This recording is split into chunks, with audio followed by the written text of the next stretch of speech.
Welcome back, folks. This is CGC Sawmill. We're going to go through another episode today where we are going to just do some standard milling. We're going to set up the mill, get it prepped for this morning's cuts. We have a bunch of logs on the bunk that we're going to start milling. We'll go through those. Actually, let's see if we can. We got a whole bunch of guinea hens here making lots of noise. See if I can move them off a little bit.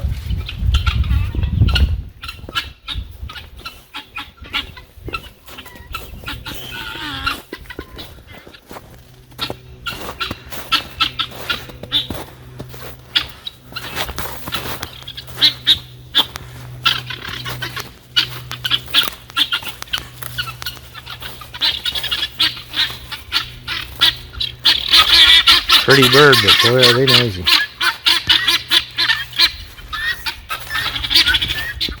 Okay, so here we go. We're going to today get the mill prepped for today's cutting, and we will go through just standard milling operations for a bunch of these logs. I have kind of a unique setup here on how I roll the logs onto the bunk and bring them in. As you've seen in other videos, I've brought them in with a ATV log hauler, and it's better than skidding them. I don't end up with any dirt on them, so I don't have to scrape them off all the dirt before I start cutting. It saves on blades. And today actually we're going to change out a blade and start sharpening the two others in my 3-round system of having blades rotate.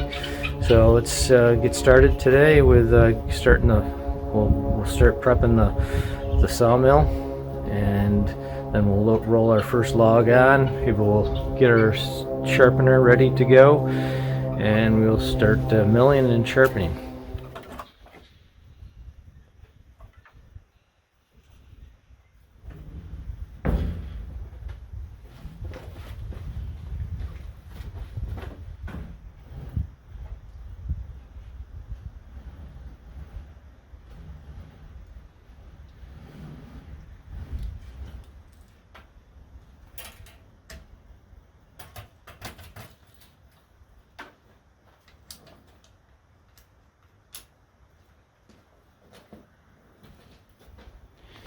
And I just brought an old car battery that we took out of the car. I just refurbished it, regened it, and it seems to be working fine for this operation here.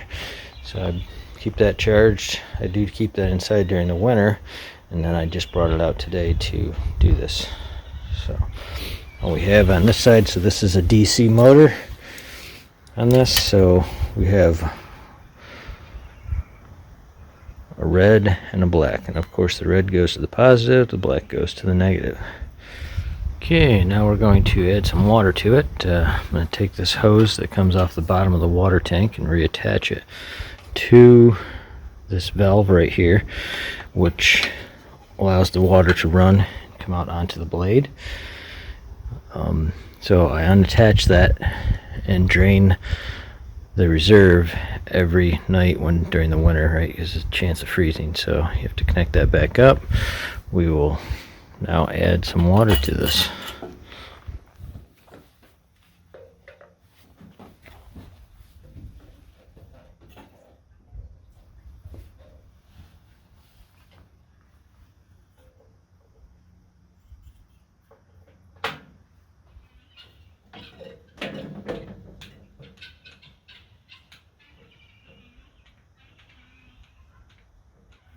First thing I'm going to do is loosen this up. Loosen it up. Kind of jam it in a little bit. It pushes that wheel in, and we're able to get that moving.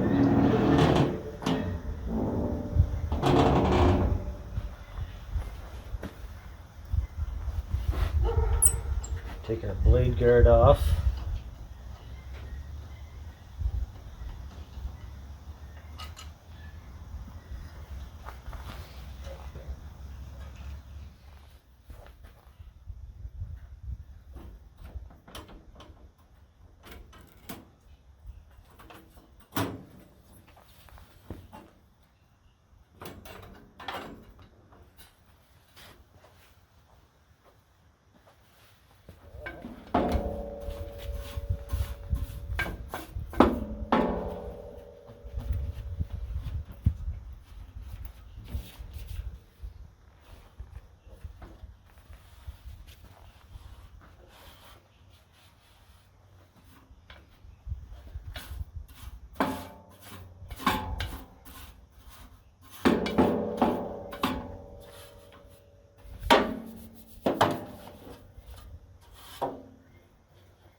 So if you look in each one of these guides, there is a bearing in the back side of these things that needs to rotate in case the actual blade is pushed back into that. It is to hold the blade from going back farther, and it also rotates so that it'll spin with the blade and not just wear on the blade and heat it up. It'll spin with the blade. So you want to make sure both of those are free and spin.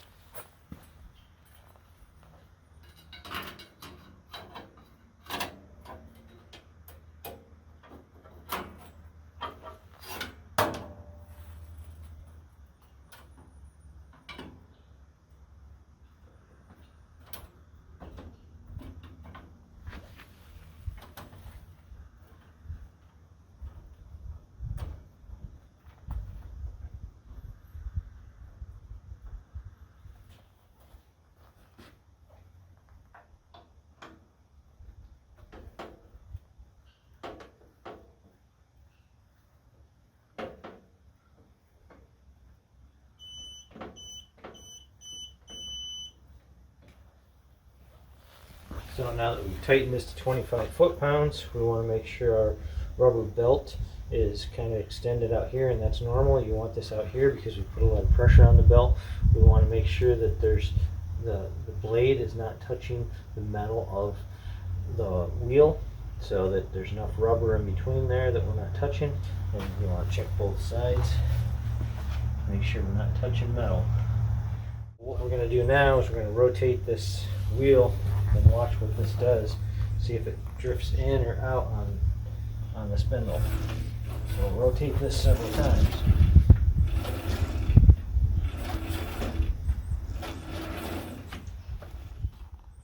So what we're looking for is about half of it on this side and half on the other side. So you have to feel with your fingers and feel that it's protruding on the other side of this wheel and also protruding on this side about the same. And then you'll look over here, do the same thing. There's protruding equally on both sides.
So while installing the blade, you want to make sure they set in these guides here. That keeps too much tension. It just holds this weight on the outside from falling down, right? And then trying to twist what's going on here, the sharpening part of it, right? So this gives it support so that the blade stays truer in the sharpening area.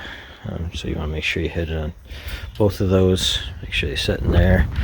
And then when you put the blade on, you want to make sure they seat inside of this washer right here. Seats down in this washer, and there's actually another washer on this side of this one, right? So it seats down in that washer there as well. And then you can put this on and clamp this down. That will help straighten out the blade because the blade is kind of arched still, right? So as you tighten this down, you will straighten that blade out. So when that's sharpening, it's sharpening at this perpendicular to the blade. But you don't want to tighten this so much that it can't rotate it. So then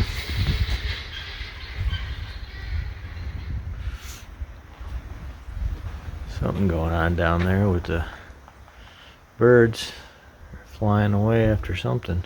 Got a hawk around here getting chickens. Imagine they're trying to get those guinea hens too. Killed a couple of my chickens recently. A hawk did.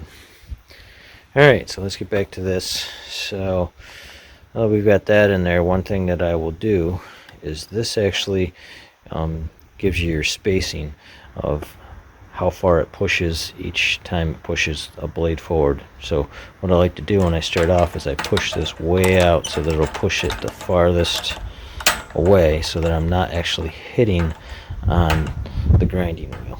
Because what I'm going to do is I'm going to slowly inch my way into the grinding wheel. So I push that way out, and then I'll bring this down. We want to make sure this seats properly in this little space. There's a little space there that seats down into. Make sure you wiggle that around and make sure it seats in that so that it doesn't, you know, if you did all this adjusting and then all of a sudden it sat down into that seat, you'd be way out of adjustment and you're gonna really grind into a tooth or something. So make sure you're seated down in there, and you can kind of look at here. I can see that I'm above this blade where I'm at right now, so I'm not going to hit the blade. Typically, if I was touching as I came down there, I would raise this up as high as I could to start out with. Let's kind of straighten that out. So we're above the blade. What we can do is we can turn the motion on now by turning that on. And we can see where this is going to fall. You can see that wheel is definitely not going to touch. Well, it is hitting there, isn't it? So we could raise this up a little bit just to start. Let's raise this up a little bit before we start that wheel.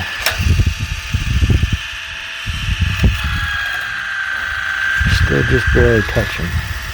Raise it up a little bit more.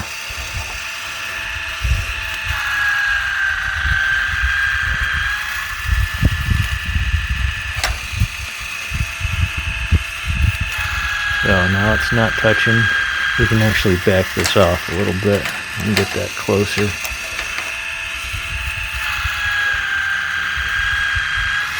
To that tooth. Now we're going to be close to that, close to the bottom. So now I can actually turn on the wheel.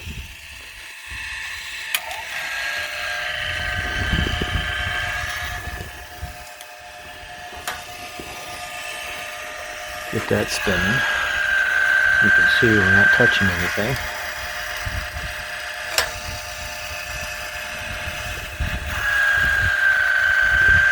So first what I'm going to do is I'm going to move it into the sharpening position a little bit. So I'm going to turn that counterclockwise to actually move it toward hitting the actual tooth. So if I turn this a little more counterclockwise, it'll push that next one a little less of a distance, and that will actually get closer to hitting that tooth. So now we can actually, we're getting really close to hitting that tooth. We can actually bring it down a little bit as well.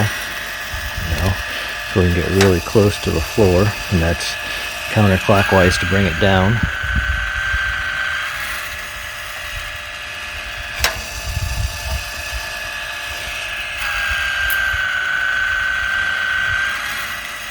Okay, so now we can back this off counterclockwise. Probably I went like a half a turn.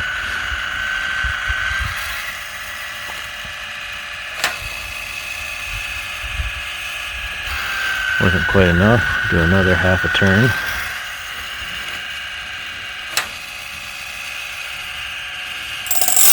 You see we're just barely nicking edge of that now. So let's bring it down a little bit.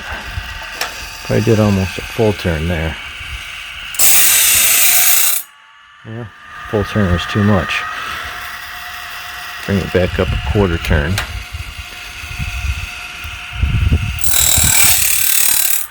Okay, so now we can just take like a quarter turn less motion on the forward. We're hitting the edge of that tooth, and we're also hitting down in the gullet, and that's exactly what we want. We don't want it. Okay, another thing that I do, where I started grinding, I put a black mark so that as I'm milling over there, I can step over every once in a while. It takes about 20 minutes to a half an hour to go all the way around this. As you can see, we've gone that far. Right now we are doing a grind.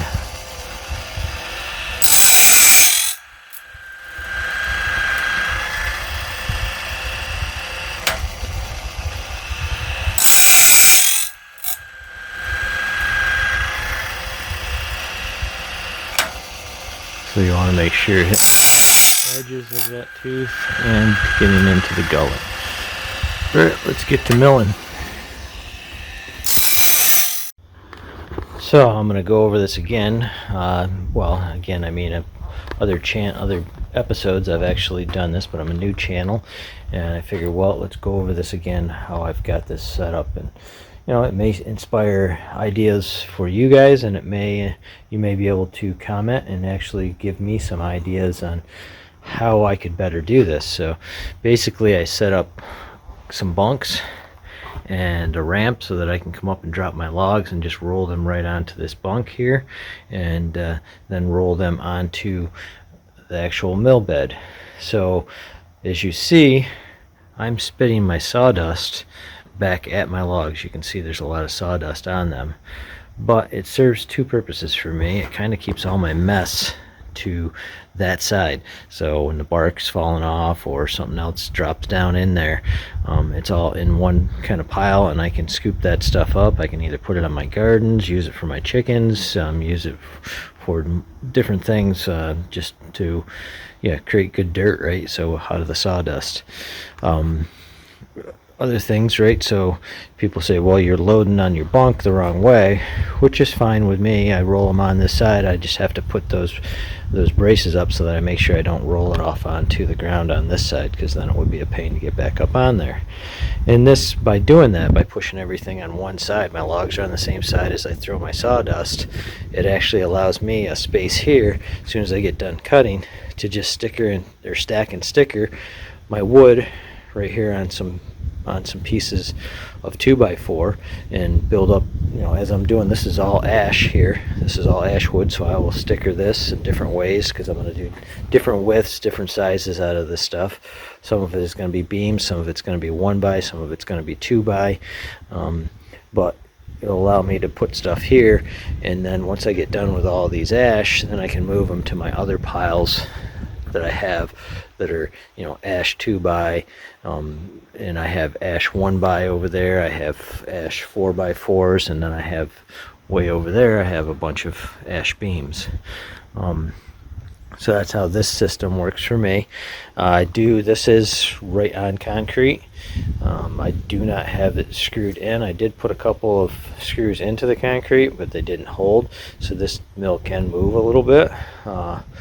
So one thing I have an issue with is the height, right? So I don't have a lot of height between here and the ground, so sometimes if I want to use those longer posts for my log stops, they don't drop down far enough. I have to pull them out and put the shorter ones in. I'm back and forth a lot, so it would be nice to probably get about another 2 inches out of this. And I thought, well, if I put a 2x4 and screw it into the concrete and then set this on top of it, set this bunk on top of it, that'll give me the 2 inches. And then I got thinking, well, and then I'm going to have the sawdust. I like to be able to, I just bring out the blower here and I can just blow the sawdust over into the pile with that. If I do that, I'm going to have a buildup of sawdust. So I thought, well, maybe what I could do is actually buy some longer posts, longer bolts here, and actually raise this up 2 inches. If I think these are like 6-inch, maybe if I get 8 or 10-inch bolts here on these, I can raise it up 2 inches, which will give me a little bit more. I don't think I want to go up much higher than that. I've seen a lot of people, they have problems stepping over these rails to get in between, right? So it is nice to have it lower to be able to step over things and move around a little more freely. So that is an advantage to that, but then you have a disadvantage of other things. So trying to find a happy medium on what is the best way to set up this bunk for the easiness of the posts, the log bunks, and that situation, and stepping up over and moving around the easiest. I know some people have theirs, they're on a trailer, right, and they're really high on the trailer, so I don't think I'd want it that high. It's easier sometimes to flip a log maybe when it's up there, but it has disadvantages that I don't like. So I just thought I'd go through that and see if anybody has any ideas, see if I can inspire any ideas. So what we'll do now is we're going to get to rolling a log onto the bunk and start milling. Thanks.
So this log is 17 feet long.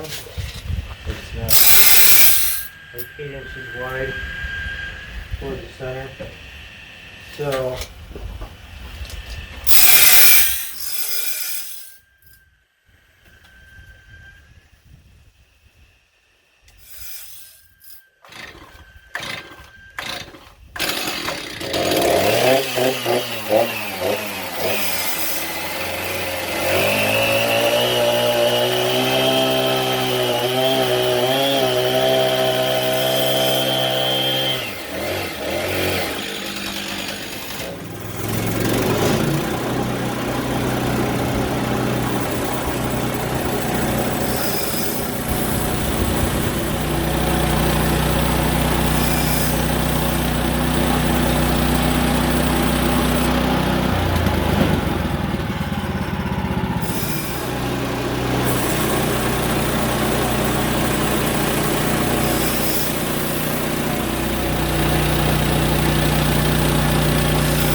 yeah, it looks like we're just about there.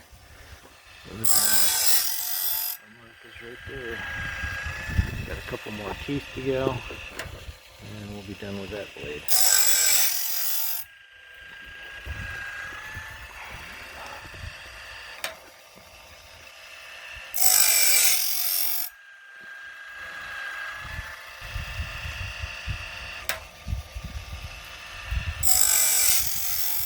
And you just lift the head up. Oop. Just lift that head out of the way so it doesn't hit the next one. Doesn't matter if that rotates or not. turn that off when it's halfway in between, so it's nice and loose. Turn your head off on that, and we got a sharpened blade. So to remove the blade, it's pretty simple. You just loosen this up. Actually, I take it right off and let it drop down. It's easier to remove the blade that way. Take it right off, drop that right down. You can see I did put a little bit of oil on there. It just helps it slide through there. I'll clean that up in between because you get a lot of pieces of metal, you know, from the grinding. So you want to clean everything up, clean up the blade, and then I will add some oil to that blade just to make sure it doesn't rust while it's sitting waiting to be used. Alright, so we will remove this one and put the next one on.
We got two 4x6s and then two 1.5x6s out of that log.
Okay, looks like my camera stopped on me during the middle of that.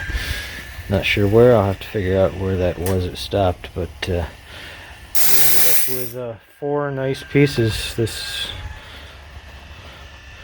mountain ash, or it's white ash is what it is, and it is dying all around us because of the ash borer beetle. So as it dies, I've been cutting it down, and as I get a chance, I've been bringing it in and milling it up. It's a beautiful looking wood. It is similar to, I would say, an oak. Okay folks, we're going to call it a wrap for today. This is just about done. Today we just did up the 116 footer and the 16 footer. What we got out of that, so the 16 footer, of course, we cut it in half, and we got 2 4x6 posts, 6 or 8.5 feet long. We got 2 1.5 by 6, 8.5 foot long out of that. And then we got out of that 6 footer, we got 4 10 by 2s, 6 foot long. That's actually 6'6". Those are going to go in the house.